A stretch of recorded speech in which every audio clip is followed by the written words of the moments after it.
Can you see this method working? Why and why not? Have you heard of the Demi Method? A way of applying your makeup, thinking about it differently instead of focusing on distractions or darkness and trying to erase that or cover that. We're going to focus on the light areas first. Does it work? You tell me.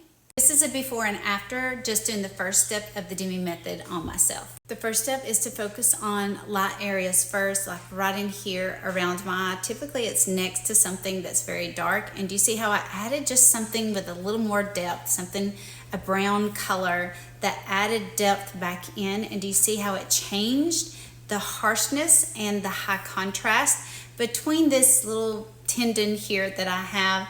And it softened that a lot because it gives an illusion of tiredness, being dragged down. So I'm just changing the angles of light to dark, even in my lips, light areas, changing the angles, even here, the side part of my face. You can see here it looks a little more textured, looks a little more softer. Definitely in my cheek, do you see how it gave more of a sculpt look? And all I did is focus on adding color into the light areas. Now, finding the light areas sometimes can be a little tricky. Let me show you something that might help. Here, I'm going to take this photo and I'm going to change the brightness in it so it really makes the light areas more pronounced. So you can see the light areas and you can see here where the added depth is, and even with the brightness taken away, it still looks really good.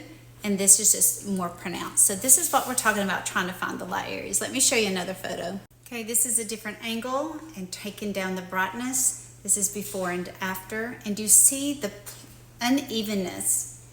The ups and downs is a lot softer when I focus on those light areas. Definitely right here in my cheeks, watch again, and you can see how it got softer and even a smoother plane. Here's another image. I'm going to take down the brightness, and you can see the major difference, how the cheek looks lifted, the texture looks smooth, and all I did here is add one color, one depth color in those light areas first. Give it a try and let me know how it works.